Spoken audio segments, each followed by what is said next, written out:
আল্লাহ রাব্বুল আলামিন বলেন, মুমিনদের উপরে আল্লাহ তাআলার বিশেষ অনুগ্রহ, ইয বা'সা ফীহিম রাসূলাম মিন আনফুসিহিম, যে তিনি তাদের মধ্য থেকে তাদের জন্য একজন রাসূল প্রেরণ করেছেন। এই রাসূলকে মুমিনদের জন্য আল্লাহ তাআলা বিশেষ অনুগ্রহ হিসাবে ঘোষণা করেছেন।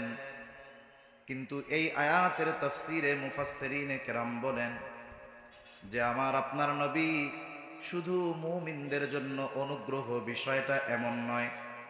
যদিও নবীজি মুমিনদের জন্য বিশেষ অনুগ্রহ, কিন্তু আমার আপনার নবী গোটা সৃষ্টি জগতের সকলের জন্যই রহমত। হোক সে মুমিন, হোক সে কাফের, সকলের জন্যই নবীজি রহমত। আল্লাহ তাআলা কোরআনুল কারীমের মধ্যে বলেন, ওয়ামা আরসালনাকা ইল্লা রাহমাতাল লিল আলামিন। আল্লাহ তাআলা বলেন, আপনাকে আমি জগৎ সমূহের জন্য রহমত হিসাবে প্রেরণ করেছি। এই সৃষ্টি জগতে যত কিছু আছে সব কিছুর জন্য আমার আপনার নবী রহমত। আমার আপনার নবী শুধুমাত্র যে এই পৃথিবী নামক একটা গ্রহের জন্য রহমত, বিষয়টা এমন নয়। আল্লাহ তাআলা কোরআনুল কারীমের মধ্যে যেই সূরাটা সর্বাধিক পাঠিত সূরা আমাদের জন্য নাজিল করেছেন, সেই সূরার নাম হলো সূরা ফাতিহা। সূরা ফাতিহা সর্বাধিক পঠিত সূরা, এমন একটা সূরা যেই সূরা প্রত্যেক নামাজের প্রতি রাকাতে লাগে। ইমামের পেছনে যখন আমরা নামাজ পড়ি জামাতের সাথে, ইমামের কেরাত মুসল্লির কেরাত, আবার যখন একা পড়ি প্রত্যেক নামাজের প্রতি রাকাতে সূরা ফাতিহার দরকার আছে না নাই? সূরা ফাতিহার শুরুতেই আল্লাহ রাব্বুল আলামিন বলেন, আলহামদুলিল্লাহি রাব্বিল আলামিন। আল্লাহ রাব্বুল আলামিন বলেন, সকল প্রশংসা আল্লাহর জন্য। কে আল্লাহ? বলে রব্বুল আলামিন, তিনি হলেন জগৎ সমূহের জন্য রব। আল্লাহ তাআলা এখানে আলামিন শব্দটা বহুবচন ব্যবহার করেছেন। আলম এক বচন, আলামিন বহু বচন। তার মানে আল্লাহ তাআলা আমাদেরকে জানিয়ে দিলেন জগৎ শুধু এই পৃথিবী একটা নয়, আরো অগণিত জগৎ যিনি সৃষ্টি করেছেন তিনি কে? অগণিত জগৎ আল্লাহ তাআলা সৃষ্টি করেছেন। এখন পৃথিবীর মহাকাশ নিয়ে সবচাইতে বেশি গবেষণা করে যেই সংস্থা, তার নাম হলো নাসা। এই নাসা গবেষণা করে কিছুদিন পর পর আমাদেরকে নতুন এক একটা গ্রহের খবর দেয়, মানে নতুন একটা আলমের খবর দেয়, নতুন একটা জগতের খবর দেয়। যখন তারাই খবর প্রচার করে বিশ্বব্যাপী, একেবারে গোটা দুনিয়ার সব মিডিয়াগুলো ফলাও করে প্রচার করে যে নতুন আর একটা গ্রহের সন্ধান পাওয়া গেছে, বিশ্ববাসী অবাক হয়ে যায়, হতবাক হয়ে যায় যে পৃথিবীর বাহিরে আরো গ্রহ আছে, নতুন নতুন গ্রহের আবিষ্কার হয়েছে। কিন্তু আল্লাহ তাআলা ১৫০০ বছর আগে আমার আপনার নবীর কাছে জানিয়ে দিয়েছেন, হাবিব, এই পৃথিবী নামক একটা আলম অথবা একটা গ্রহ আমি আল্লাহ সৃষ্টি করেছি এমনটা নয়, বরং প্রথম আসমানের নিচে অগণিত জগৎ আল্লাহ তাআলা সৃষ্টি করে রেখেছে। আল্লাহ হলেন সেই জগৎ সমূহের রব, প্রতিপালক।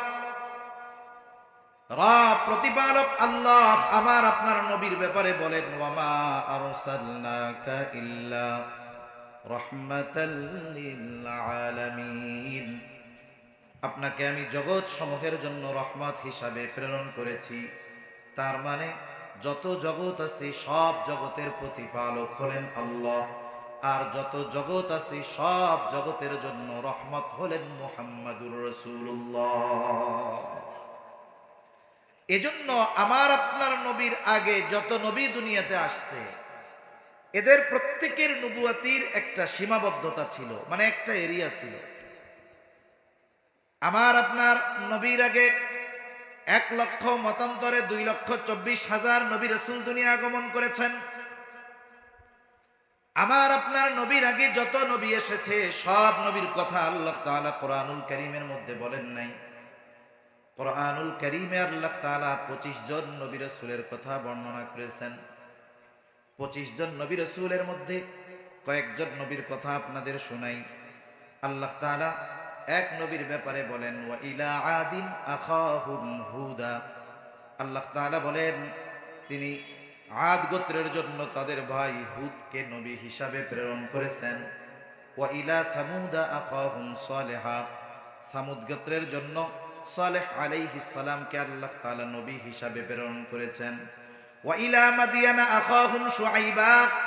আল্লাহ তাআলা বলেন মাদিয়ানবাসীর জন্য শুআইব আলাইহিস সালামকে আল্লাহ তাআলা নবী হিসাবে প্রেরণ করেছেন। আমার আপনার নবীর আগেও অনেক জলিলুল কদর পয়গম্বর এসেছে। সাইয়্যিদুনা হযরত মূসা আলাইহিস সালাম, পবিত্র কোরআনুল কারীমের মধ্যে তার নামটা সবচাইতে বেশি বার আছে, প্রায় 160 বারের উপরে তার নাম আছে। হযরত মূসা আলাইহিস সালাম কত জলিলুল কদর পয়গম্বর, সরাসরি আল্লাহ তাআলার সাথে কথা বলতেন। আল্লাহ তাআলা বলেন ওয়া কাল্লামাল্লাহু মূসা তাকলিমা। একেবারে সরাসরি আল্লাহর সাথে কথা বলতেন মূসা আলাইহিস সালাম। কিন্তু এই মূসা আলাইহিস সালাম সারা পৃথিবীর মানুষের জন্য নবী নয়, তিনি বনী ইসরাইলদের জন্য নবী। আবার সব বনী ইসরাইল ওনাকে নবী হিসাবে মানে না। দাবি করে ইহুদিরা যে তিনি শুধু আমাদের জন্য নবী, ইহুদিদের নবী। তাহলে মূসা আলাইহিস সালাম বনী ইসরাইলের নবী, ইহুদিরা দাবি করে তিনি শুধু আমাদের নবী আর কারো নয়। ঈসা আলাইহিস সালাম কত বড় জলিলুল কদর পয়গম্বর, আল্লাহ তাআলা পিতাবিহীন তাকে দুনিয়াতে পাঠিয়েছে। আল্লাহ সুবহানাহু ওয়া তাআলা মারিয়াম আলাইহাস সালামের গর্ভে পিতাবিহীন তাকে পাঠিয়েছেন। লম্বা ইতিহাস। যখন মারিয়াম আলাইহাস সালাম তাকে প্রসব করলেন, দুনিয়ায় আসলো ঈসা আলাইহিস সালাম। তিনি যখন দুধের শিশু ঈসা আলাইহিস সালামকে কোলে করে লোকালয়ে আসলেন, তার কওমের কাছে আসলেন। স্বাভাবিক, সবাই জানে মারিয়ামের তো বিবাহ হয় নাই, তাহলে সন্তান কোথার থেকে আসলো? তার মানে যার বিবাহ হয় নাই তার যদি সন্তান হয় তাহলে তাকে খারাপ বলা হয়, এটা স্বাভাবিক বিষয়। এই কথাটা তারাও বলতেছে। তারা বলে ইয়া উখতা হারুনা মা কানা আবুকি ইমরাআ সাউইন ওয়া মা কানাত উম্মুকি বাগিয়া। বলে হে হারুনের ভগ্নী, তোমার আব্বাও ভালো মানুষ, তোমার মাও তো খারাপ না। তার মানে বোঝাতে চাচ্ছে তোমার বাপ মা এত ভালো মানুষ, কিন্তু তুমি এই সন্তানরে পাইলা কোথায়? মারিয়াম আলাইহিস সালামের জবানে কোনো কথা নাই। তিনি কোলের ওই শিশুর দিকে ইশারা করে দিলেন। ফাআশারাত ইলাইহি, ইশারা কইরা বুঝাইতেছেন যে আমারে কিছু জিজ্ঞাসা করো না, তোমরা একেই জিজ্ঞাসা করো। বলেন তো, দুগ্ধপোষ্য শিশু, 1-2 দিনের শিশু কথা বলতে পারে নাকি? একটু জোরে বলেন না, পারে নাকি? কিন্তু আল্লাহ যদি চায় তাহলে এটা সম্ভব কিনা? যখন তারা ইশারা করেছে, মূলত তাদের মধ্যে 2টা দলে ভাগ হয়ে গেছে। এক দল বলতেছে যেহেতু মারিয়ামের বিবাহ হয় নাই, তারা মারিয়ামকে অপবাদ দিচ্ছে ব্যভিচারিণী হিসাবে। আর এক দল বলে যেহেতু মারিয়ামের বিবাহ হয় নাই, সন্তান গর্ভে আসছে, তাইলে এটা সাধারণ কোনো সন্তান নয়, এটা হলো আল্লাহর সন্তান। নাউযুবিল্লাহ। আল্লাহ তাআলা কোরআনুল কারীমের মধ্যে সেই কথাই বলেন, ওয়াকালাতিল ইয়াহুদু উযাইরুন ইবনুল্লাহ ওয়াকালাতিন নাসারাল মাসীহু ইবনুল্লাহ। ইহুদিরা বলে উযাইর আলাইহিস সালাম আল্লাহর সন্তান। নাসারা খ্রিস্টান যারা, এরা বলে ঈসা আলাইহিস সালাম আল্লাহর সন্তান। কিন্তু ঈসা আলাইহিস সালাম নিজের পরিচয় দিয়ে কি বলেন? আল্লাহ তাআলা ওই দুগ্ধপোষ্য শিশুর জবান খুলে দিলেন, ইশারা করেছেন ফাশারাত ইলাই। এইবার ওরা বলে ক্বালু কাইফা নুকাল্লিমু মান কানা ফিল মাহদি সাবিয়া। এই যুদ্ধপোষ্য কোলের শিশু এটা আবার কথা বলতে পারে নাকি? কেমনে কথা বলবে? কিন্তু আল্লাহ তাআলা চাইলে এটা কোনো ব্যাপারই না। এইবার ঈসা আলাইহিস সালামের জবান খুলে গেল, তিনি নিজের পরিচয় দিচ্ছেন। কি বলেন? বলে ক্বালা ইন্নী আবদুল্লাহ আতানিয়াল কিতাবা ওয়া জাআলানি নাবিয়্যা। ঈসা আলাইহিস সালাম বলে, ইন্নী আবদুল্লাহ, আমি গোলাম, আল্লাহর গোলাম, আল্লাহর বান্দা। আমি আল্লাহর সন্তানও নই, আমার মা ব্যভিচারিণীও নয়, আমি হলাম আল্লাহর বান্দা। আতানিয়াল কিতাবা ওয়া জাআলানি নাবিয়্যা, আমাকে কিতাব প্রদান করা হয়েছে, আমাকে নবী বানানো হয়েছে। এই ঈসা আলাইহিস সালাম তিনি গোটা সৃষ্টি জগতের জন্য নবী না, তিনি হলেন খ্রিস্টানদের জন্য নবী, এটা তাদেরও দাবি। কিন্তু তিনি শেষ জামানায় আসবেন নতুন কোন শরীয়ত নিয়ে না, বরং আল্লাহর রাসূলের আনিত শরীয়তকে বিশ্বব্যাপী প্রতিষ্ঠিত করার দায়িত্ব নিয়ে ঈসা আলাইহিস সালাম আসবে। আমাদের সমাজে কিছু মানুষের অজ্ঞতাকে সুযোগ নিয়ে, অজ্ঞতার সুযোগ নিয়ে তাদেরকে বলতে চায় যে দেখো ঈসা আলাইহিস সালাম আসবেন আবার শেষ জামানায়, তাহলে তিনি যেহেতু আবার আসবেন, তিনি তো নবী ছিলেন, তাহলে উনি নবী হবে না? এই দৃষ্টিকোণ থেকে আমার আপনার নবী মুহাম্মদুর রাসূলুল্লাহর পরেও নবী আছে, নাউজুবিল্লাহ বলেন। আমি এই বিষয়টা নিয়ে কথা আর একটু পরে বলবো, কিন্তু আর একটা বিষয় যেহেতু সামনে আসলো একটু বলার দরকার। মনে করেন একটা লোক ফজরের নামাজের আজানের পরে মসজিদে আসছে, আজান দেওয়ার পরে শুধু মুয়াজ্জিন আছে আর কেউ নেই।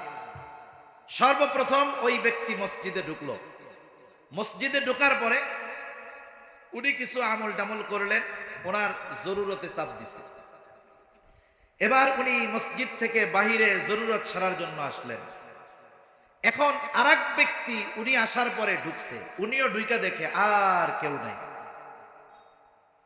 এইবার পরবর্তীতে ওই প্রথমে যিনি আসছিলেন জরুরত সেরে আবার তিনি ঢুকলেন।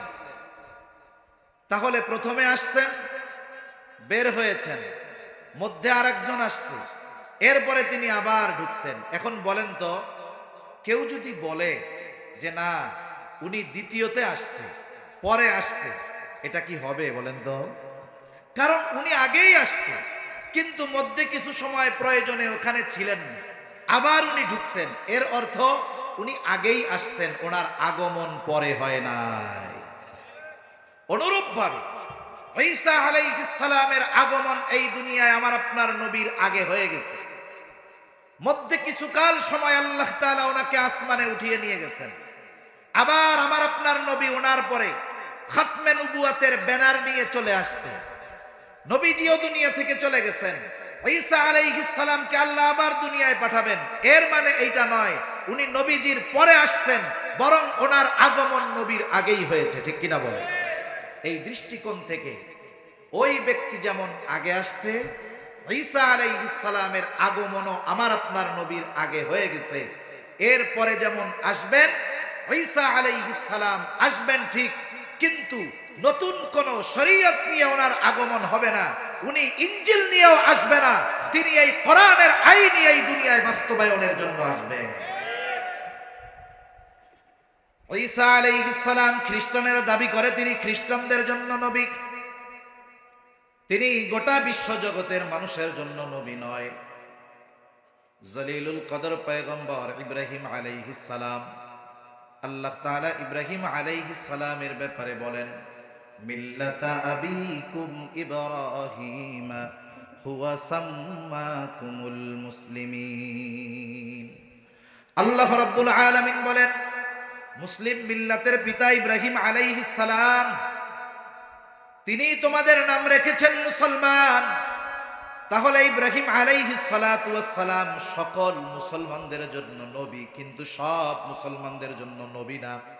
তিনি সব মুসলমানের পিতা, কিন্তু তিনি সব মুসলমানের জন্য নবী নয়। আদম আলাইহিস সালাতু ওয়াস সালাম সব মানুষের জন্য পিতা। আল্লাহ তাআলা আদম আলাইহিস সালাতু ওয়াস সালামকে সৃষ্টি করবার পর আদম আলাইহিস সালামের পৃষ্ঠদেশ তথা পিঠ থেকে আল্লাহ তাআলা কিয়ামত পর্যন্ত যত মানুষ আসবে, যত মানুষ এই দুনিয়াতে আছে, যত মানুষ দুনিয়া থেকে চলে গেছে, সব মানুষের রূহ আল্লাহ তাআলা আদম আলাইহিস সালাতু ওয়াস সালামের পৃষ্ঠদেশ থেকে বের করেছে। আদম আলাইহিস সালাম গোটা সৃষ্টি জগতের সব মানুষের পিতা, যারা চলে গেছে তাদেরও পিতা, যারা আছে তাদেরও পিতা, যারা কিয়ামত পর্যন্ত আসবে সবার পিতা, কিন্তু সব মানুষের জন্য নবী না। কিন্তু আমার আপনার নবীর ব্যাপারে আল্লাহ রাব্বুল আলামিন কোরআনুল কারীমের মধ্যে ঘোষণা দেন।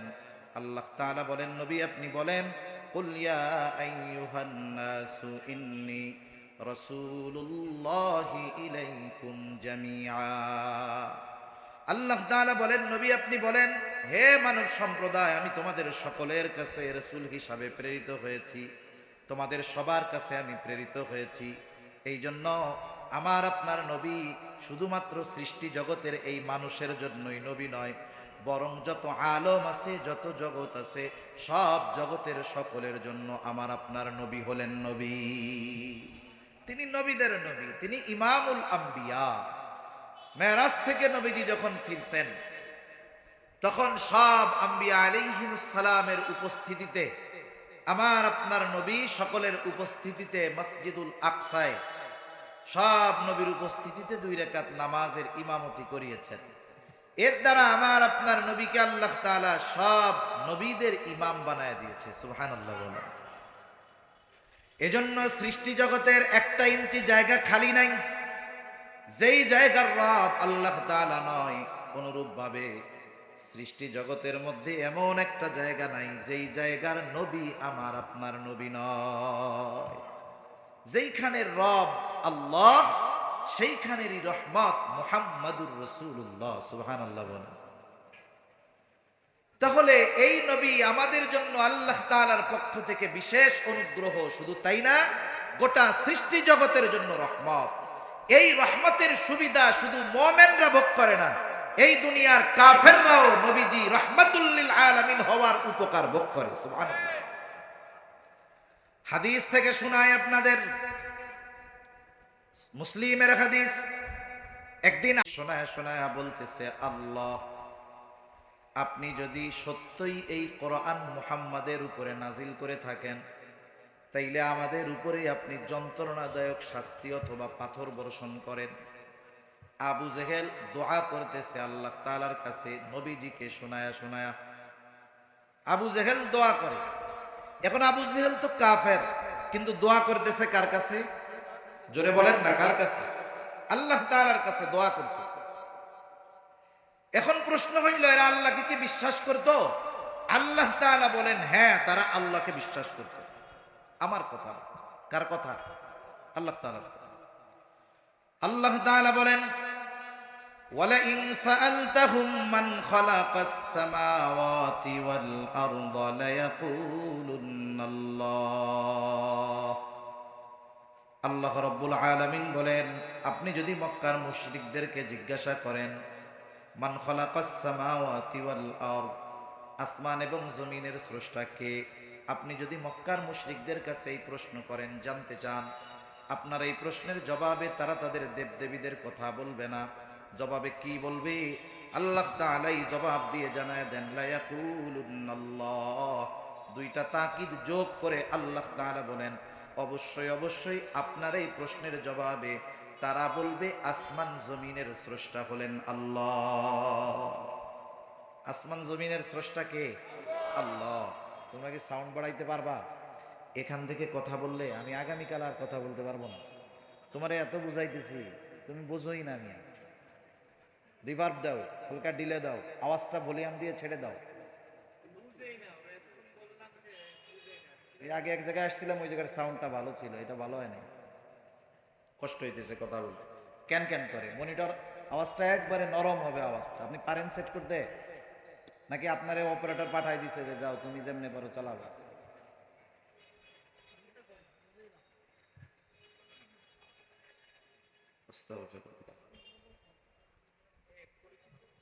আল্লাহ রাব্বুল আলামিন এরপরে আরেক জায়গায় বলেন, ওয়ালা ইন সাআলতাহুম মান নাযালা মিনাস সামাই মাআন ফাআহইয়া বিহিল আরদা বা'দা মাউতিহা লা ইয়াকুলুন্নাল্লাহ। আল্লাহ তাআলা বলেন, আপনি যদি মক্কার মুশরিকদেরকে জিজ্ঞাসা করেন, মান নাযালা মিনাস সামাই মাআ, আসমান হতে কে পানি বর্ষণ করে, কে বৃষ্টি দেয়? শুধু তাই না, ফাআহইয়া বিহিল আরদা বা'দা মাউতিহা, ওই বর্ষিত পানির দ্বারা মৃত জমিনকে কে পুনরায় পুনরুজ্জীবিত করে? এই যে যখন অতি খরা হয়, বৃষ্টি হয় না, বিশেষ করে চৈত্র মাসে আমাদের অঞ্চলে দেখেছি একেবারে যেই জমিনটা উর্বর ছিল কিন্তু পানি শুকিয়ে রৌদ্রের তাপে ফেটে চৌচির হয়ে যায়, ফসল উৎপাদনের অনুপযুক্ত হয়ে যায়, মাটিগুলো এত পরিমাণ শক্ত হয়ে যায় মানুষের গায়ে যদি ওই মাটি দিয়ে আঘাত করা হয় সে তার ফেটে যাবে, কেটে যাবে, আহত হয়ে যাবে। কিন্তু আল্লাহ তাআলা যখন রহমতের বৃষ্টি বর্ষণ করেন, শক্ত মাটিটা মুহূর্তের ভিতরে নরম হয়ে যায়। যেই জমিনটা ফসল উৎপাদনের জন্য অক্ষম ছিল, অনুপযুক্ত ছিল, সেটা উপযুক্ত হয়ে যায়। ওই জাহেলিয়াতের সময়, ওই সময় সেচ দেওয়ার জন্য কোনো মেশিনের ব্যবস্থা ছিল না। ওই মক্কার মুশরিকেরা যারা দেবদেবীর উপাসনা করত, তারাও আসমানওয়ালার আসমানি পানির জন্য অপেক্ষা করত। আল্লাহ তাআলা সেই কথাই বলতেছেন, আপনি যদি তাদের জিজ্ঞাসা করেন কে আসমান হতে পানি বর্ষণ করে, শুধু তাই না, ওই বর্ষিত পানির দ্বারা কে মৃত জমিনকে পুনরায় পুনরুজ্জীবিত করে, ওরা ওদের দেবদেবীদের কথা বলবে না, ওরা আপনার এই প্রশ্নের জবাবে বলবে লা ইয়াকুলুন্নাল্লাহ, অবশ্যই অবশ্যই আসমান হতে পানি বর্ষণ করেন আল্লাহ। ফসল উৎপাদনের অনুপযুক্ত জমিনটাকে ফসল উৎপাদনের উপযুক্ত করে তুলেন তিনি কে? এগুলো সব আল্লাহ করেন। শুধু তাই না, আপনি যদি তাদেরকে তাদের সৃষ্টির ব্যাপারে জিজ্ঞাসা করেন, ওয়ালা ইন সাআলতাহুম মান খালাকাহুম লা ইয়াকুলুন্নাল্লাহ, আপনি যদি তাদেরকে জিজ্ঞাসা করেন মান খালাকাহুম, তাদেরকে কে সৃষ্টি করেছে, তাদের স্রষ্টা কে? আমাদের দেশে গোটা দুনিয়ার মধ্যে অনেক নাস্তিক আছে, এরা বলে যে আমরা এমনিতেই সৃষ্টি হয়েছি, আমাদের কেউ সৃষ্টি করে নাই। কিন্তু মক্কার মুশরিকেরা এই প্রশ্নের জবাবে এমনটা বলবে না, বরং তারা কি বলবে? আল্লাহ তাআলা বলেন লা ইয়াকুলুন্নাল্লাহ, অবশ্যই অবশ্যই আমাদের যিনি সৃষ্টি করেছেন তিনি কে? এই যে তিনটা আয়াত আমি আপনাদের শুনাইলাম, এর দ্বারা কি বুঝলেন? কাফের, ওই মক্কার কাফেররা আল্লাহ তাআলার অস্তিত্বে বিশ্বাসী ছিল কি ছিল না? কিছু কিছু ক্ষেত্রে আমার মনে হয় আমাদের চাইতে তাদের বিশ্বাস আরো বেশি ছিল, কিন্তু এর পরেও তারা বেঈমান কেন? কারণ তারা এমন কিছু শিরক আল্লাহ তাআলার সাথে করেছে, আল্লাহ তাআলার সাথে এমন কিছুর শরীক করেছে যার দ্বারা তাদের এই বিশ্বাস মূল্যহীন হয়ে গেছে। ওই আবু জেহেল আল্লাহ তাআলার কাছে দোয়া করতেছে, আল্লাহ সত্যই যদি আপনি কোরআন মুহাম্মাদের উপরে নাজিল করে থাকেন, তাইলে আমাদের উপরে পাথর বর্ষণ করেন অথবা যন্ত্রণাদায়ক শাস্তি দেন। আবু জেহেলের দোয়াও আল্লাহ তাআলা কবুল করেছে। নবীজি বলেন, বদরের দিন সকালবেলা আবু জেহেল আল্লাহ তাআলার কাছে দোয়া করে, বলে আল্লাহ আজকে যারা হকের উপরে আছে, সত্যের উপরে আছে, আপনি তাদেরকে বিজয় দান করেন।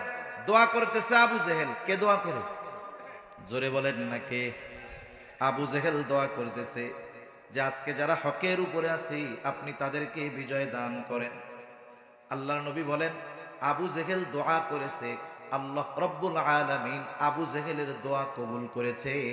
বদরের দিন যারা হকের উপরে ছিল, সত্যের উপরে ছিল, আল্লাহ তাআলা তাদেরকে বিজয় দান করেছে।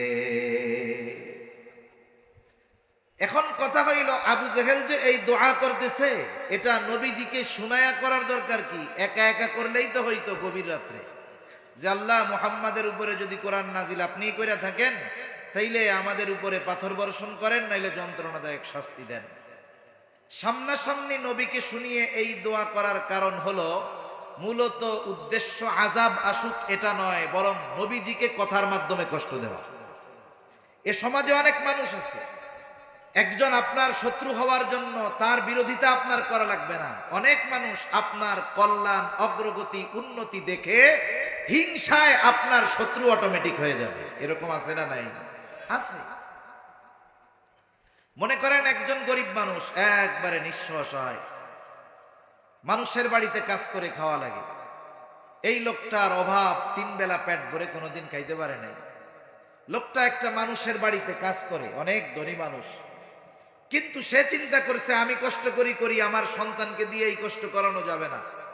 সন্তানকে লেখাপড়া শিখিয়েছে, বড় আলেম হয়েছে, অথবা জেনারেল লাইনে লেখাপড়া শিখাইছে। এক সময় সে বড় এক ব্যক্তিত্ব হয়ে গেছে, অনেক সম্পদের মালিক হয়ে গেছে। গ্রামের মানুষ চায়ের দোকানে বলা বলি করে যে অমুক চাচার ছেলে অনেক বড় আলেম অথবা অনেক বড় ডাক্তার ইঞ্জিনিয়ার, চাচার সব কষ্ট দূর হয়ে গেছে, শুনলাম ঢাকায় বাড়িও আছে, চাচারে নাকি সেইখানে নিয়ে যাবে, চাচার কষ্ট শেষ। এই যে চাচার উন্নতি অগ্রগতি কষ্ট চলে গেল, এই কারণে গ্রামের সবাই আনন্দিত হবে না। চাচার এই অগ্রগতি উন্নতি কারো কারো কাছে হিংসার কারণ হবে কি হবে না বলে? চাচা যেই বাড়িতে কাজ করে ওই বাড়ির লোকটা পাশে দাঁড়িয়ে দাঁড়িয়ে শুনতেছে যে আমার বাড়ির কাজের লোকের ছেলের এত প্রশংসা করতেছে। শোনার পরেও ইচ্ছা করে আইসা বলে, কার ছেলের কথা বললা যে এত সম্পদের মালিক হয়ে গেছে? বলে চাচা অমুকের ছেলে। আরে রাখো মিয়া, ওর ছেলে এত বড় পয়সার মালিক, এত বড় ডাক্তার ইঞ্জিনিয়ার, এই খবর শোনার আগে আমি মরলাম না কেন? এরকম বলার লোক তো নাই আলহামদুলিল্লাহ। এখন বলেন তো, এই টাইমে যদি আজরাইল আইসা বলে আপনার তো মরতে মন চায়, তাহলে এখনই আমার সাথে চলেন, কি বলবে? আরে মিয়া মরতে চাইছি নাকি, এটা তো এমনিই কইছে, ঠিক না? আসলে কি আবু জেহেল চায় তার উপরে শাস্তি আসুক? ওই যে যেমন বলছে ওই লোকটারে ছোট বানানোর জন্য, যে এই খবর শুনে মরলাম না কেন, আবু জেহেল নবীজিকে শোনায় বলতেছে কষ্ট দেওয়ার জন্য কথার মাধ্যমে, যে আমার মতো লোক এই মক্কায় কেউ নাই, সব আমার পেছনে ঘরে, সম্পদ আমার আছে, নেতৃত্ব আছে, চেহারা সুন্দর, কিন্তু আপনি কোরআন নাজিল করলেন মুহাম্মাদের কাছে যার পক্ষে কেউ নাই। আপনি কি লোক আর পাইলেন না? নবীকে এই কথার দ্বারা মূলত আবু জেহেল কষ্ট দিতে চায়। অনেক সময় আছে আপনারা দুইজন বন্ধু মনে করেন এক জায়গায় বেড়াতে গিয়েছেন, আপনি আপনার বন্ধু খুব মুআদ্দাব ভদ্র মানুষ, শরীফ মানুষ, মানুষ যদি তাকে কথার দ্বারা আগত দেয় সে কোনো জবাব দেয় না, কিন্তু আপনি বন্ধু তো চেতা মানুষ। এখন কোনো ব্যক্তি যদি আপনার সামনে আপনার বন্ধুকে তিরস্কার করে, কথার দ্বারা কষ্ট দেয়, বন্ধু যদিও চুপ থাকে, সাথে থাকা বন্ধুটা কিন্তু চুপ থাকে না, বরং বন্ধুর পক্ষ নিয়ে জবাব দিয়ে দেয়। কি বলে যে এই মিয়া ওনারে ভদ্র মানুষ পাইছো তাই না, কিছু বলে না তো, এই জন্য যা মন চায় বলো তাই না, আমাকে বলে দেখতে অবস্থা খারাপ বানায়। নবীজি কোনো প্রতিবাদ করেন না, কথা বলেন না, কিন্তু আমার আপনার নবী কষ্ট পাইতেছে, আমার আপনার নবীকে সে কষ্ট দিচ্ছে, আল্লাহ তাআলা জানে। নবী যদিও চুপ, আমার আপনার নবীর পক্ষ থেকে আল্লাহ তাআলা জবাব জানায় দিয়েছেন। জবাব জানায়া আবু জেহেল, উতবা, সাইবা সহ গোটা দুনিয়ার কাফেরদেরকে জবাব দিয়ে কেমন যেন আল্লাহ তাআলা বলেন, ওয়ামা কানাল্লাহু লিয়ুআযযিবাহুম ওয়া আনতা ফীহিম। আল্লাহ তাআলা আমার আপনার নবীকে কেমন যেন জানায় দেন, কাফেরদেরকেও জানায় দেন যে তোরা তো শাস্তির উপযুক্ত, কিন্তু তোদেরকে শাস্তি দেই না কেন শুনা নে। আল্লাহ তাআলা বলেন, আপনি যতক্ষণ তাদের মধ্যে অবস্থান করবেন আমি তাদেরকে শাস্তি দিব না। এর কারণটা কি বলেন তো? অতীতের যত ইতিহাস আছে, যত নবীর উম্মতদেরকে শাস্তি দেওয়া হয়েছে, আযাব দেওয়া হয়েছে, গজব দেওয়া হয়েছে, আল্লাহ তাআলা যেখানেই আযাব দেওয়ার ইচ্ছা প্রকাশ করেছেন, ইচ্ছা করেছেন, আগে ওই এলাকা থেকে ওই এলাকার নবীকে আল্লাহ সরায় নিয়েছে। একটা এলাকায় গজব আসছে আর ওই জায়গায় ওই এলাকার নবী ছিল, এমনটা কখনো হয় না। লূত আলাইহিস সালামের সম্প্রদায়কে আল্লাহ শাস্তি দিতে চেয়েছেন, আগে সরায় নিছেন, এরপরে আযাব দিয়েছেন। কারণ লূত আলাইহিস সালাম গোটা সৃষ্টি জগতের নবী ছিলেন না, উনি নির্দিষ্ট একটা কওমের নবী ছিলেন। কিন্তু বলেন তো, আমার আপনার নবী নির্দিষ্ট কোন জাতির নবী নাকি? নির্দিষ্ট কোন এলাকার নবী নাকি?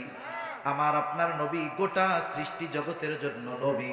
তার মানে ওই পৃথিবীর জমিনে নবীর অবস্থান, আর আল্লাহ তাআলা রহমত দুনিয়ার উপরে আছে, আর আল্লাহ তাআলা আযাব দিবেন এটা হতে পারে না। এই জন্য কাফেররা আযাব শাস্তির উপযুক্ত হওয়ার পরেও শুধুমাত্র আমার আপনার নবীজির কারণে আল্লাহ তাআলা তাদের শাস্তি দেয় না। কারণ রহমাতুল লিল আলামিন আছে দুনিয়ায়, ওই জমিনের উপরে আল্লাহ শাস্তি দিবেন এটা হতে পারে না।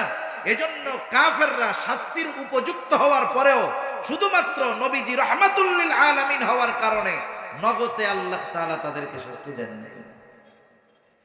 তাহলে ছোট্ট একটা কথা বলতে গিয়ে অনেক কথা বইলা ফেললাম। যে কাফেররাও আমার আপনার নবীর কারণে উপকৃত হয়েছে, এমন এক নবী আমরা পেয়েছি।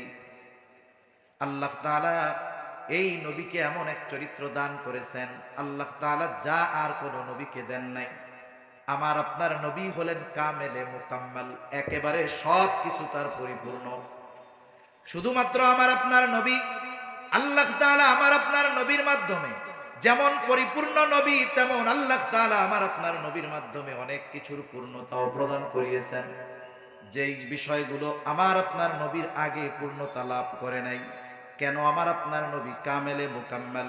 আমার আপনার নবীর মাধ্যমে আল্লাহ তাআলা গুরুত্বপূর্ণ কিছু বিষয়ের পূর্ণতা প্রদান করেছেন, যেই বিষয়গুলো অতীতের কোন নবীর সময়, অতীতের কোন নবীর মাধ্যমে আল্লাহ তাআলা পূর্ণতা দেন নাই।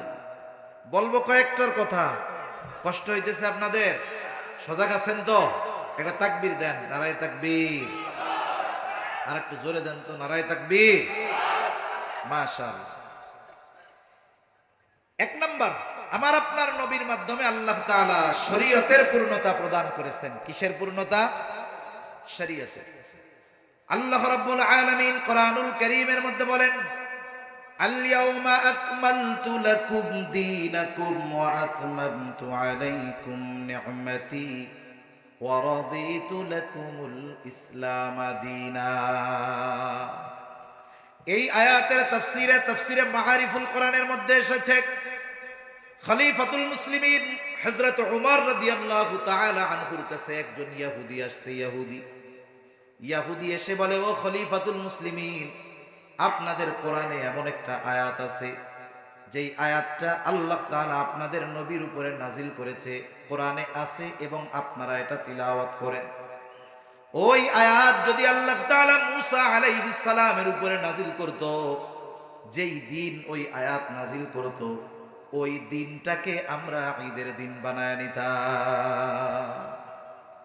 হযরত ওমর রাদিয়াল্লাহু তাআলা আনহু বলতেছে, কোন সে আয়াত, যেই আয়াত তোমাদের নবীর উপরে নাজিল হলে তোমরা ওই দিনটা ঈদের দিন বানায় নিতা?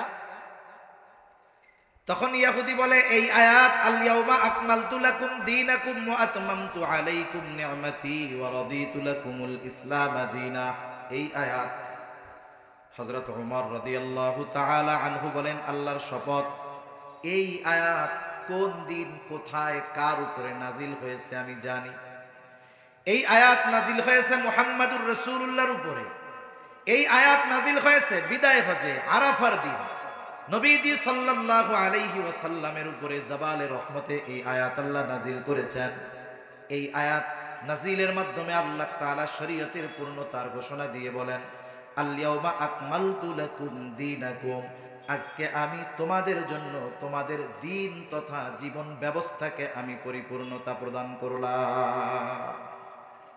দিনকে আল্লাহ তাআলা পূর্ণতা প্রদান করিয়ে দিয়েছেন।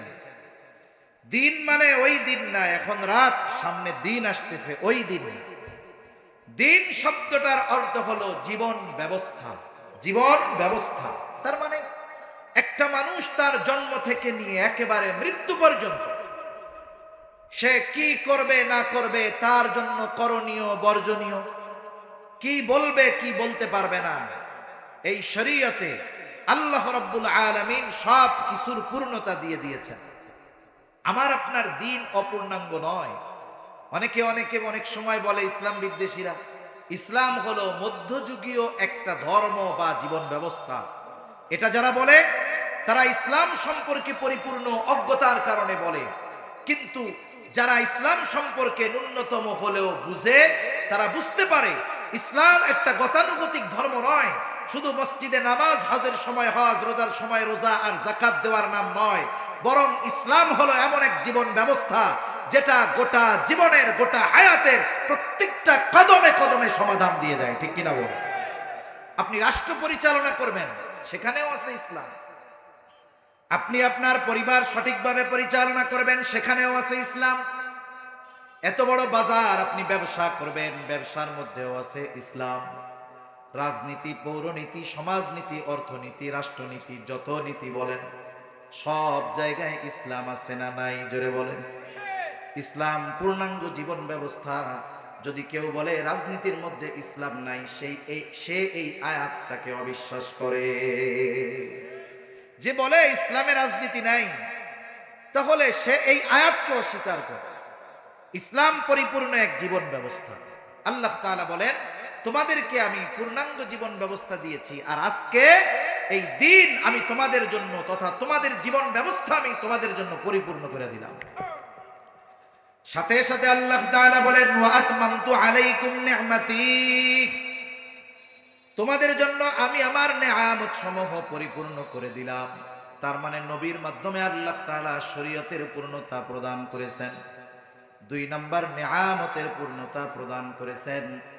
এই দুইটা পাশাপাশি আসার কারণটা কি? আমরা প্রত্যেকেই আল্লাহ তাআলার নেয়ামত, বরকত, রহমত আশা করি কি করি না?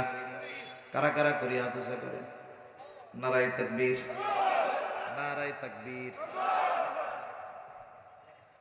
এই আয়াতে পাশাপাশি দুইটা শব্দ, দিনকে পরিপূর্ণ করলাম তোমাদের জন্য, আমি আমার নেয়ামত সমূহকে পরিপূর্ণ করলাম। দিন আর নেয়ামত পাশাপাশি কেন? যতগুলো কারণ, এর মধ্যে অন্যতম কারণ হলো যেই মানুষগুলো পরিপূর্ণ দ্বীনের অনুশাসন মেনে চলবে, একমাত্র তাদেরকেই আল্লাহ তাআলা পরিপূর্ণ নেয়ামত প্রদান করবে। পরিপূর্ণ দ্বীন অনুসরণ ব্যতি রেখে পরিপূর্ণ নেয়ামত আল্লাহ তাআলার পক্ষ থেকে পাওয়া অসম্ভব, কোশ্চিনকালেও সম্ভব নয়। যদি এই দুনিয়ায় এর একটা উদাহরণ দিতে যাই, এই পৃথিবীর একটা দেশ প্রায় 22 বছর ধরে আমেরিকা এবং সম্মিলিত জোট ন্যাটো শক্তি একত্রে একটা দেশের উপরে 22 বছর ধরে অত্যাচার জুলুম চালিয়ে গিয়েছে। দেশটার নাম হলো ইমারতে ইসলামিয়া, আফগানিস্তান।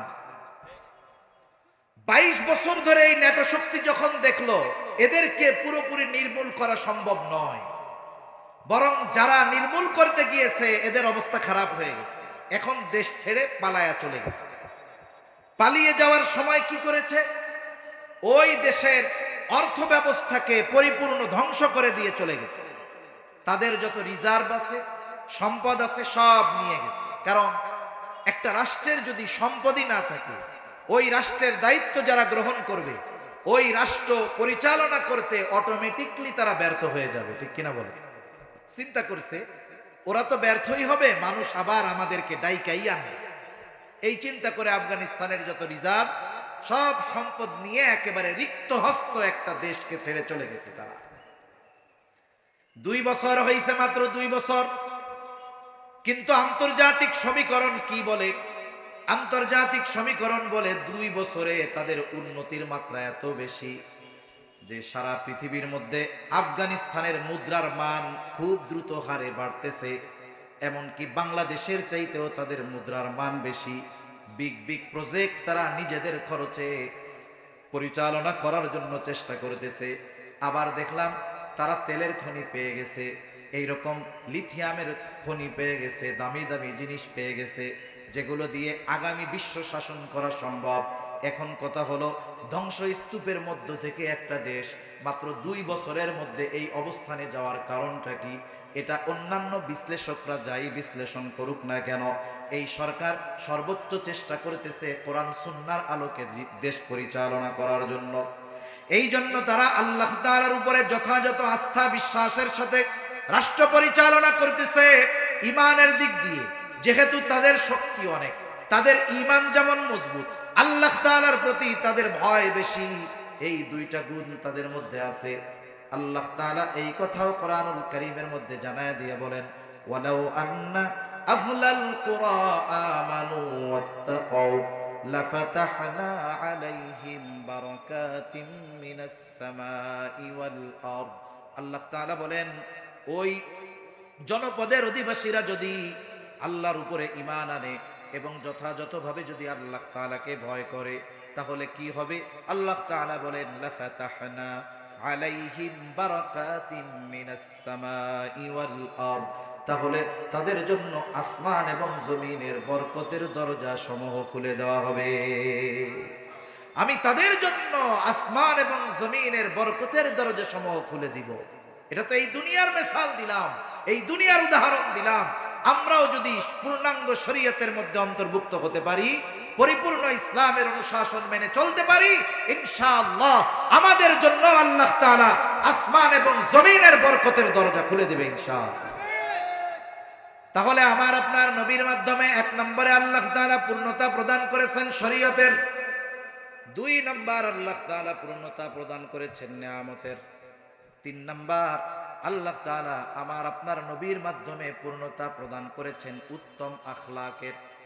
আমার আপনার নবী নিজের ব্যাপারে নিজেই বলতেছেন, ইন্নামা বুইসতু লিউতাম্মিমা মাকারিমাল আখলাক। নবীজি বলেন, আমাকে উত্তম চরিত্রে পূর্ণতা প্রদানার্থে প্রেরণ করা হয়েছে। তার মানে উত্তম চরিত্রে পূর্ণতা প্রদানার্থে আমার নবীকে পাঠানো হয়েছে। আমার আপনার নবীর আগে যত নবী দুনিয়ায় আসছে সব উত্তম আখলাকওয়ালা নবী, কিন্তু আমার আপনার নবী শুধু উত্তম আখলাকওয়ালা নবী নয়, উত্তম চরিত্রওয়ালা নবী নয়, বরং আমার আপনার নবী হলেন উত্তম চরিত্রে পূর্ণতা প্রদানকারী নবী। সুবহানাল্লাহ। এই জন্য নবীর আখলাক এত সুন্দর, নবীর চরিত্র এত সুন্দর। একটা মানুষের অনেক পরিচয় থাকে, কিন্তু সব পরিচয়ে সে সর্বোচ্চ সফলতা অর্জন করতে পারে না। না পারার কারণ কি? একটা মানুষের পরিচয় থাকে কি, সে যখন জন্মগ্রহণ করে সে একজনের সন্তান হয়, সে একজনের কি হয়? সন্তান হয়। এরপরে আর একটু বড় হয়েছে, আল্লাহ তাকে একটা ভাই দিছে, এবার তার আর একটা পরিচয় বাড়ছে, সে এখন একজনের ভাই। একজনের ছেলে ছিল, এখন একজনের ভাই, ভাই পরিচয় তার বেড়েছে। আর একটু বড় যখন হয়, সে যখন বিবাহ শাদী করে তার পরিচয় বাড়ে, সে এখন স্বামী হয়। এরপরে যখন তার বাচ্চা কাচ্চা হয়, সে আবার আর একটা পরিচয় বাড়ে, সে এখন বাবা হয়। আবার যখন তার ছেলেটারে বিবাহ দেয়, পরিচয় আর একটা বাড়ে, সে শ্বশুর হয়। আবার যখন তার ছেলের ঘরে ছেলে হয়, সে তখন দাদা হয়। তার মানে একটা মানুষের পরিচয় একটা নয়, অনেকগুলা হয়, ঠিক কিনা বলেন? এটা তো পারিবারিক কয়েকটা পরিচয়ের কথা বললাম। এই পারিবারিক পরিচয়ে সবাই সমান আখলাকের অধিকারী হয় না। অনেকে আছে বাবা হিসাবে ভালো হয়, তবে শ্বশুর হিসাবে ভালো হতে পারে না। অনেকে আছে পিতা হিসাবে ভালো হয়, কিন্তু স্বামী হিসাবে ভালো হতে পারে না। আমার আপনার নবীর যত পরিচয় আছে, রাজনৈতিক পরিচয় হোক, পারিবারিক পরিচয় হোক, প্রত্যেক জায়গায় আমার আপনার নবীর চরিত্র হলো 100-তে 100। সব জায়গায় পূর্ণাঙ্গ আখলাক, উত্তম আখলাকের অধিকারী আমার আপনার নবী। এই জন্য আল্লাহ তাআলা আমার আপনার নবীর মাধ্যমে উত্তম চরিত্রের পূর্ণতা প্রদান করেছেন। সাথে সাথে আমার আপনার নবীর উত্তম চরিত্রের সত্যায়ন আমার আপনার আল্লাহ তাআলাই করেছেন। এমনটা আবার নয় যে আমার আপনার নবী নবুয়তির পরে উত্তম চরিত্রের অধিকারী হয়েছেন, নবুয়তির আগে তার সুন্দর চরিত্র ছিল না, এমনটা নয়। বরং আমার আপনার নবী নবুয়তির আগেও উত্তম চরিত্রের অধিকারী ছিলেন, আর নবুয়তির পরে আল্লাহ তাআলা এই উত্তম চরিত্রের মাধুর্যতা বিশ্বব্যাপী আল্লাহ ছড়িয়ে দিয়েছে। মনে করেন একটা স্বর্ণের বার, স্বর্ণের বার চিনেন? বিস্কিট, স্বর্ণের বার, একটা স্বর্ণের টুকরা আপনি বিদেশ থেকে আনছেন। বিদেশ থেকে আনার পরে ওই স্বর্ণের টুকরা ঘরের মধ্যে রাইখা দিছেন, ব্যবহার করেন না। 5 বছর পরে বলেন তো, প্রথম যখন এই স্বর্ণের টুকরোটা কেনা হয়েছিল, 5 বছর পরে ওই স্বর্ণের টুকরার উজ্জ্বলতা ওই রকম থাকবে নাকি কমবে? কমবে না? আবার আপনি এইটারে যখন স্বর্ণকারের কাছে নিয়ে যাবেন, স্বর্ণকার একটু অ্যাসিড পানি দিয়ে ধুয়ে দিবে, আবার চকচক করবে, সকলের নজর কাড়বে। নবীর চরিত্রটা যদি মূল্যায়ন করতে যাই, এই রকম একটু বলা যায়, এর দ্বারা স্বর্ণ ময়লা হয়ে যাওয়ার কারণে স্বর্ণের দাম কমে যায় না, দাম ঠিকই থাকে, ধুইলে এটা আরো পরিষ্কার হয়ে যায়।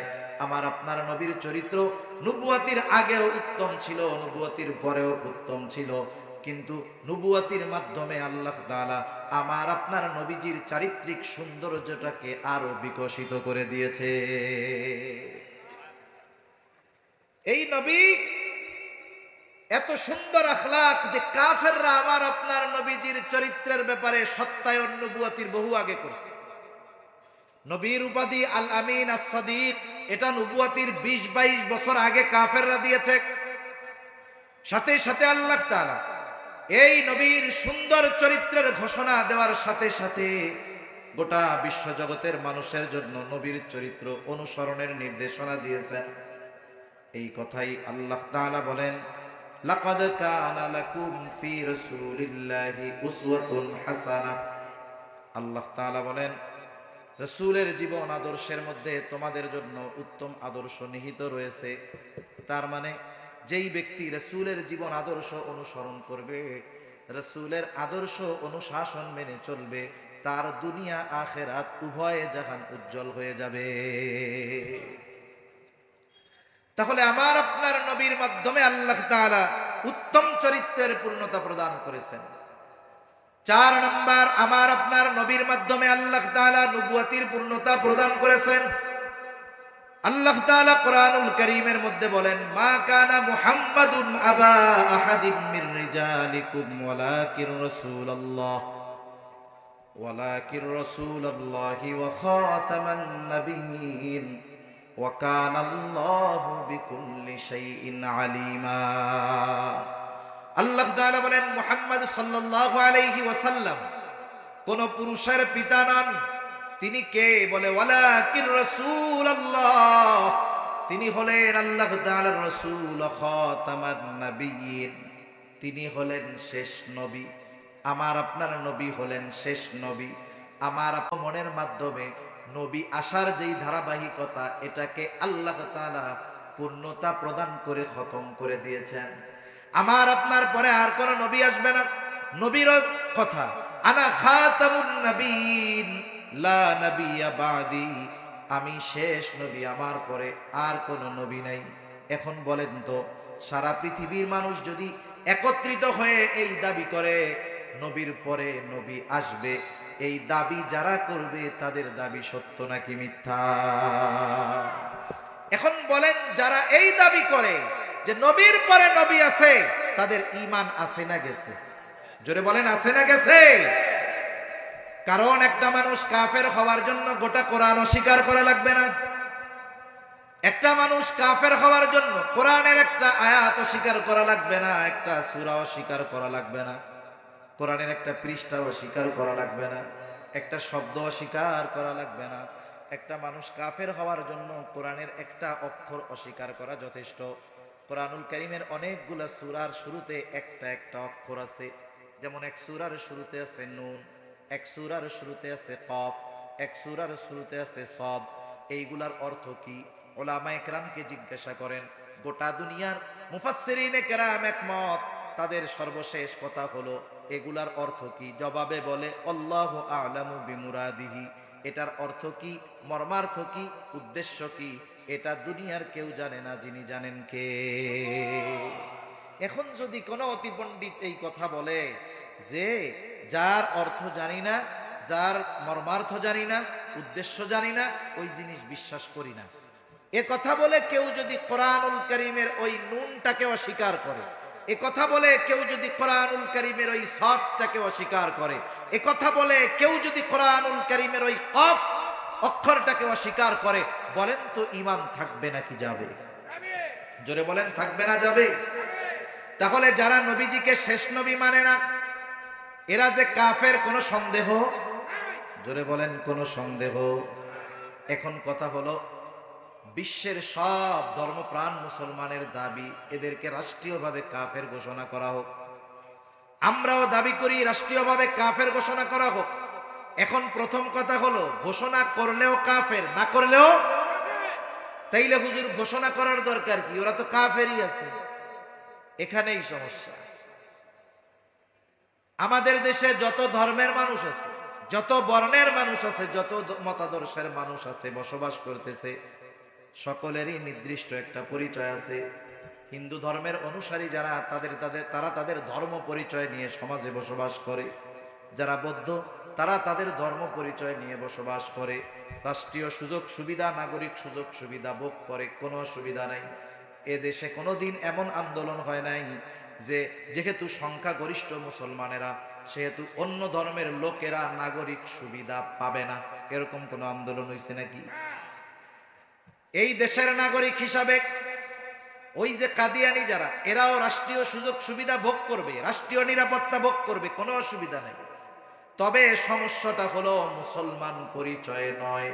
কারণ যাদের বিশ্বাস নবীর পরে নবী আছে তারা ইমানদার হতে পারে না, তারা বেঈমান, তারা কাফের পরিচয়ে এই সমাজের সুযোগ সুবিধা গ্রহণ করবে, কোনো আপত্তি নাই। তবে ইসলামের পরিচয় বহন করে খতমে নবুয়তকে অস্বীকার করে এই দেশে বসবাস করবে, ঈমানকে লুকোবে, সাধারণ মানুষকে ধোঁকা দিবে, এই সুযোগ আমরা তাদেরকে দিতে চাই না। তারা নতুন ধর্ম পরিচয়ে বসবাস করবে, কোনো অসুবিধা নাই, কেউ তাদের গায়ে হাত তুলবে না, দ্বন্দ্ব লাগাতে যাবে না।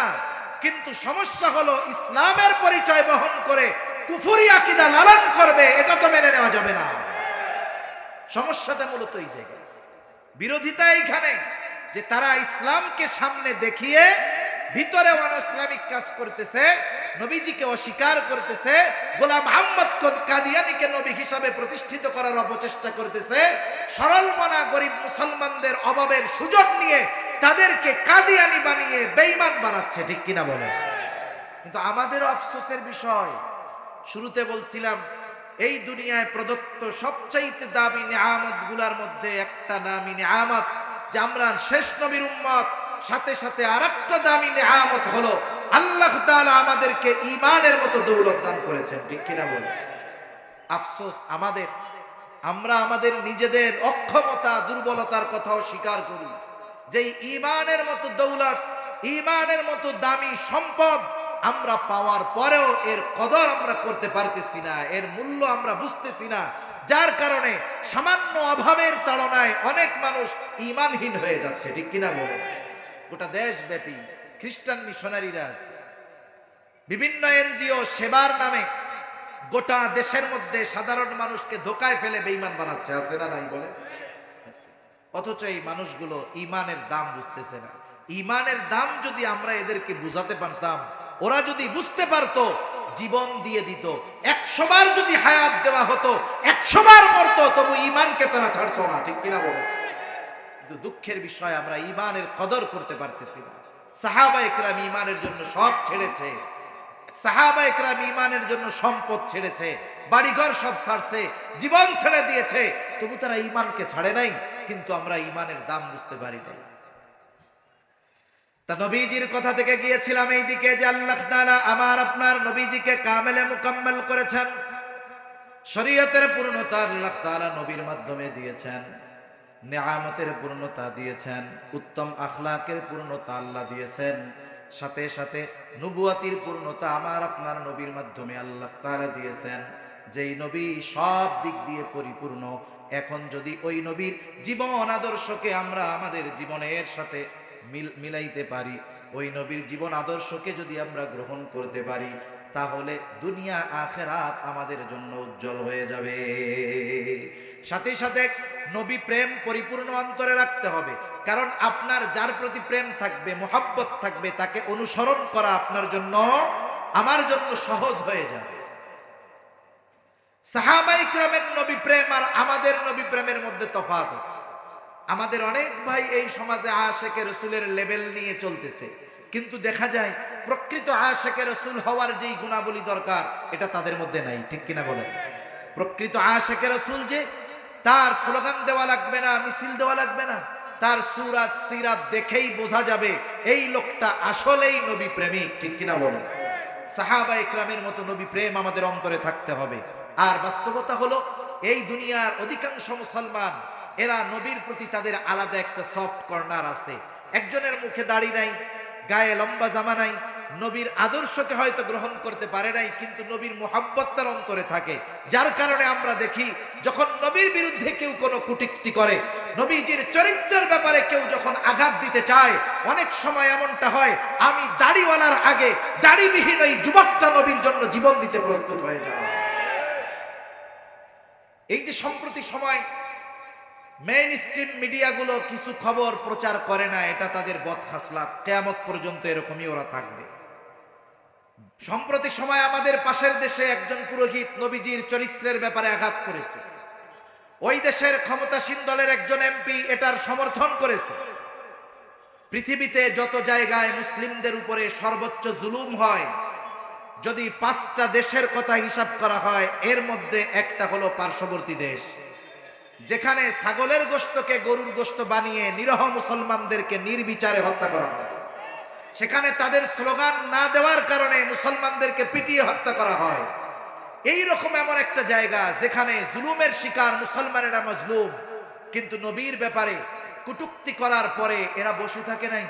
সারা দেশের সব মানুষ মার্চ ফর মুম্বাই করে একত্রিত হয়েছে, নবী প্রেমের উপমা দেখিয়ে দিয়েছে যে শোনো, পৃথিবীর সব কিছু একদিকে, আমাদের নবী প্রেম মুহাব্বত ভালোবাসা আর একদিকে। ঠিক কিনা বল? এই ভালোবাসা প্রত্যেকটা হৃদয়ে লালন করা দরকার। কারণ নবীজি বলেন, লা ইউমিনু আহাদুকুম হাত্তা আকুনা হাব্বা ইলাই মিন ওয়ালিদিহি ওয়া ওয়ালাদিহি ওয়ান নাসি আজমাইন, যে তোমাদের মধ্যে কেউ ততক্ষণ পর্যন্ত মুমিন হতে পারবে না যতক্ষণ না সে তার পিতা মাতা সন্তান সন্ততি এক কথায় সকলের চাইতে আমি নবীকে বেশি ভালোবাসবে। আর আমি আপনি যদি নবীকে ভালোবাসার সর্বোচ্চ স্তরে রাখতে পারি, তাহলে নবীর অনুসরণ করাটা আমাদের জন্য সহজ হবে। ঠিক কিনা বলেন? এ দুনিয়াতে অনেক মানুষ অনেক পাপী মানুষের অনুসরণ করে, প্রথমে তার প্রতি একটা ভালো লাগা পয়দা হয়, এরপরে আস্তে আস্তে করে তার অনুসরণ তারা করতে থাকে। আমরাও যদি নবীর প্রতি ওই মহব্বত অন্তরে আনতে পারি, নবীর অনুসরণ আমাদের জন্য ইনশাআল্লাহ সহজ হয়ে যাবে। আমি শুধু সাহাবায়ে কেরামের নবী প্রেমের ছোট ছোট 3টা উপমা দিয়ে আলোচনা শেষ করে দিব। আল্লাহ রাসূল সাল্লাল্লাহু আলাইহি ওয়াসাল্লামের কাছে একদিন একজন ইহুদি আলেম আসছে। ইহুদি আলেম, নবী তখন মদিনায়, ইহুদি আলেম আসছে। এসে নবীজিকে সালাম দিচ্ছে, আসসালামু আলাইকা ইয়া মুহাম্মদ। বলতেছে, হে মুহাম্মদ, তোমার উপরে শান্তি বর্ষিত হোক। নবীজির আজাদকৃত একজন গোলাম ছিল, তার নাম ছিল সাওবান। নবীজির কাছে এসেও দাঁড়ানো। ইহুদির এই কথাটা সে শুনলো, শুনে সাথে সাথে সে ওই ইহুদি আলেমকে সজোরে একটা ধাক্কা মেরে দিয়েছে। ইহুদি আলেম পড়ে যাওয়ার উপক্রম, কোন মতে উঠে দাঁড়িয়ে সাওবানকে জিজ্ঞাসা করে, সাওবান, তুমি কেন আমাকে ধাক্কা মেরেছো? হযরত সাওবান বলতেছে, তুমি আমার নবীকে আসসালামু আলাইকা ইয়া মুহাম্মদ কেন বলেছো? তুমি আসসালামু আলাইকা ইয়া রাসূলুল্লাহ কেন বলো না? সে তার দৃষ্টিকোণ থেকে নাম ধরে বলছে, নাম তো ঠিকই আছে, সে তো নবী মানে না। এই জন্য কথার মাধ্যমে প্রকাশ করেছেন ইয়া রাসূলুল্লাহ না বলে বলেছে ইয়া মুহাম্মদ। কিন্তু নবীকে তার নাম দ্বারা নাম বলে ডাকার কারণে সাহাবার অন্তরের মধ্যে, ওই সাহাবীর অন্তরের মধ্যে আঘাত লাগছে যে কত বড় সাহস, আমার নবীকে নাম ধরে বলতেছে, আমার নবীকে ইয়া রাসূলুল্লাহ বলে কেন ডাকলো না? এতটুকু বেয়াদবি সহ্য হয় নাই, সে তারে ধাক্কা মেরে ফেলায় দিতে গেছে। হুদাইবিয়ার সন্ধির সময় মক্কার কাফেররা তাদের প্রতিনিধি একজন পাঠিয়েছে নবীজির কাছে আশেপাশের সব খোঁজ খবর দেখার জন্য। ওই লোকটা আসছে, উরওয়া হলো তার নাম। আয়েশা নবীজির দাড়ির মধ্যে বারবার হাত দেয়, দাড়ির মধ্যে হাত দেয়। পাশে দাঁড়ানো হযরতে মুগীরা, এটা তার সহ্য হয় নাই। তিনি চিন্তা করছে, আরেকবার যদি নবীর দাড়িতে হাত দেয়, ওর হাতের মধ্যে বাড়ি মেরা দিব। উরওয়া যখন আবার হাত দিতে গেছে, হযরত মুগীরা তরবারির উল্টা পিঠ দিয়ে সজোরে তার হাতের উপরে বাড়ি মেরে দিল। দুইজনের সম্পর্কে ছিল চাচা ভাতিজা, দূর সম্পর্কের সম্পর্ক, আত্মীয়, চাচা ভাতিজা। বলতেছে, ভাতিজা কেন তুমি আমাকে এরকম আঘাত করলা? বলে, শোনো, তোমার কত বড় স্পর্ধা, তুমি নবীর দাড়িতে বারবার হাত দিচ্ছ, খবরদার এমনটা তুমি আর করবা না। হযরত খুবাইব রাদিয়াল্লাহু তাআলা কাফেররা আটকায় ফেলছে, হত্যা করে ফেলবে, হাত পা সব বেঁধে ফেলছে। একটা মানুষকে কেমন ভাবে বাঁধতে পারে? একেবারে জোরালো ভাবে বাঁধার পরে তার শরীরের অঙ্গ প্রত্যঙ্গ গুলো কাটতেছে। কেউ হাত কাটে, নখ কাটে, পা কাটে, কান কাটে। একজন আইসা বলে, খুবাইব, তোমার জায়গায় যদি তুমি মুহাম্মদকে এনে দিতে পারো তাইলে তোমাকে ছেড়ে দেওয়া হবে। একটা মানুষের হাত পা অঙ্গ প্রত্যঙ্গ কাটতেছে, রক্ত ঝরতেছে, কি পরিমাণ যন্ত্রণা এটা আমরা বুঝতে পারবো না, তার কষ্টটা সেই বুঝবে। অথচ এই কষ্টের সময়ও নবী প্রেম তার অন্তর থেকে যায় নাই। সে বলতেছে, শোনো, আমার জীবদ্দশায় নবীর পায়ে একটা কাঁটা ফুটবে, আমি খুবাইব বেঁচে থাকতে এটা বরদাস্ত করব না। এই যে সাহাবায়ে কেরামের নবী প্রেম, এই প্রেম আমাদের মধ্যে পুনরায় পুনরুজ্জীবিত করতে হবে। এখন কথা হলো কেমনে করব, এই কথাটুকুই মনে রাখতে হবে আমাদের। কেমনে নবী প্রেম আমরা আমাদের মধ্যে পুনরুজ্জীবিত করব, সর্বোচ্চ স্থানে নবীকে স্থান দিব, আমার মুহাব্বতের সর্বোচ্চ শিখরে নবীকে কেমনে স্থান দিব। একটা কথা হইলে একটা প্রশ্ন করি, আপনাদের কয়জনের ঘরে নবীর জীবনী আছে? একটু হাত উঁচা করেন তো। কয়জনের ঘরে? হাত নামান, গুনলে 20 জনও হবে না। এখন বলেন তো, আপনি যদি কাউকে জানতে চান, তাকে পরিপূর্ণভাবে চিনতে চান, দুইটা জিনিস দরকার। একটা হলো তার সোহবতে দীর্ঘ সময় থাকতে হবে। যদি সরাসরি তার সোহবতে না থাকতে পারেন, কমপক্ষে তার জীবন আদর্শ সম্পর্কে আপনাকে জানতে হবে। কিন্তু আফসোস, আমরা নবীকে মুহাব্বত করতে চাই, কিন্তু নবীকে জানার যেই মাধ্যম বর্তমানে সেটা আমাদের কাছে নাই। এজন্য এই সিরাতুন নবী সাল্লাল্লাহু আলাইহি ওয়াসাল্লাম মাহফিল থেকে আমরা প্রতিজ্ঞাবদ্ধ হব, আপনাদের প্রত্যেক মসজিদের ইমামের সাথে পরামর্শ করে, উলামা ইকরামের সাথে পরামর্শ করে, যে নবীজির কোন জীবনীটা যদি আমি অধ্যয়ন করি, আমার পরিবারের মধ্যে যদি ওই জীবনীটা আমি পড়াই, নিজে পড়ি, তাহলে একটা আদর্শ পরিবার আমরা হতে পারবো। নবীজির আদর্শকে নিজের জীবনের সাথে ধারণ করার জন্য কোন সিরাত গ্রন্থটা আমাদের জন্য সর্বোচ্চ উপকারী হবে, উলামা ইকরামের সাথে পরামর্শ করে কিনবেন তো ইনশাআল্লাহ। শুধু কিনে ঘরে রাখলে হবে না। আমরা যেমন কোরআন শরীফ ঘরের মধ্যে রেখে দিয়েছি পড়ার জন্য না, এটা কেউ মরলে বাইর করি আর বিপদের সময় নিয়ে কয়েকটা চুমা খাই, এই হলো আমাদের কাম। এরপরে যখন ইঁদুরে কাইটা দেয় মাদ্রাসায় এনে দিয়ে দেয়, হুজুর কি করবেন করেন। সিরাতের কিতাব কিনে শুধু বসে থাকলে হবে না, আমাদের পাঠ চক্রের অভ্যাস করতে হবে। আপনি শুধু কিনে রেখে দিবেন তা না, প্রতিদিন একটা সময় পরিবারের সবাই মিলে বসে আপনারা ওই সিরাতুন নবী থেকে পড়বেন। প্রয়োজনে মসজিদ ইমাম সাহেব হুজুরকে বলবেন যে প্রত্যেক দিন এশার নামাজের পরে দাওয়াত ও তাবলীগের তালিম যেমন হয়, কিছুটা সময় বের করবেন, নবীজির জীবন আদর্শ থেকে পড়বেন, ইমাম সাহেব আপনাদেরকে ব্যাখ্যা বিশ্লেষণ করে দিবে। এভাবে যদি বারবার নবীকে পড়তে অভ্যস্ত হন, নবী সম্পর্কে যত জানবেন, আপনার অন্তরে নবী প্রেম তত জাগ্রত হবে। ঠিক কিনা বলেন? না হলে কি হবে? এই যে উলামা ইকরাম এত সুন্দর একটা আয়োজন করেছে, এটা তারা নবীর মুহাব্বতে প্রতি বছর করবে। নবীর মুহাব্বত, নবীর কথা আপনাদের কাছে পৌঁছায় দেওয়ার জন্য এই আয়োজন হবে। কিন্তু এই আয়োজনের মূল সুফল যদি আমরা ভোগ করতে চাই, একটা সেমিনার, একটা মাহফিলের দ্বারা এটা পরিপূর্ণভাবে অর্জিত হবে না। প্রত্যেকটা মসজিদ, প্রত্যেকটা মহল্লা, প্রত্যেকটা ঘরে ঘরে নবীর সিরাত পাঠের অভ্যাস আমাদের করতে হবে। ঠিক কিনা বলে? এজন্য আপনাদের কাছে এই অনুরোধ রেখে আমি আমার আলোচনা শেষ করব, যে আজকেই আপনারা এই নিয়ত করেন যে আমরা নবীজির সিরাত গ্রন্থ কিনবো, ঘরে পড়বো, আমার সন্তানদের পড়াবো। কেন? কারণ নবীজির গোটা জীবন আদর্শের কথা সিরাতের কিতাবের মধ্যে আছে। আপনি যদি চান আপনার সন্তানটা যুবক হবে, সে একজন আদর্শ যুবক হোক, তাহলে নবীজির যৌবনকাল সম্পর্কে তাকে জানাতে হবে। আপনি যদি চান আপনি একজন আদর্শ স্বামী হবেন, নবী স্বামী হিসাবে স্ত্রীদের সাথে কেমন আচরণ করেছেন জানতে হবে। কি হবে না? হবে। আল্লাহ তাআলা চাইলে আপনাকে আগামীতে নেতৃত্বের আসনে বসাতে পারে। আমার আপনার নবী নেতাও ছিলেন, কেমন নেতা ছিলেন আমার আপনার নবীর ব্যাপারে যদি আমি জানতে পারি, তাহলে একজন আদর্শ নেতা হওয়া আমার জন্য সহজ হবে। জীবনের প্রতিটা পারতে পারতে, জীবনের প্রতিটা পদক্ষেপে পদক্ষেপে সিরাতুন নবীর দরকার হয়। নবীজির আদর্শ জীবনের প্রতিটা পদক্ষেপে দরকার হয়। কারণ আপনি আমি পা চালাবো কিভাবে, এটাও নবীজি আমাদেরকে বলে দিয়েছেন। ঠিক কিনা বলে?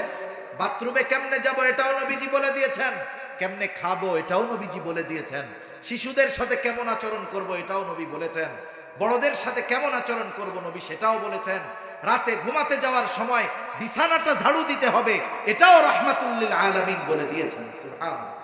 এজন্য আমার আপনার জীবনের পারতে পারতে, প্রতিটা মুহূর্তে মুহূর্তে এই শ্বাস প্রশ্বাস যেমন জরুরি, সিরাতুন নবীও ওই রকম প্রতিটা শ্বাস প্রশ্বাসের মতো জরুরি।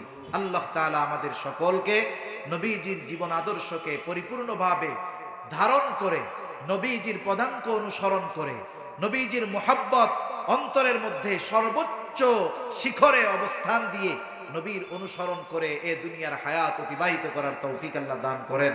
সকলে বলি আমিন। ওয়া আখিরু দাওয়ানা আনিল হামদুলিল্লাহি রাব্বিল আলামিন। আসসালামু আলাইকুম ওয়া রাহমাতুল্লাহি ওয়া বারাকাতুহু।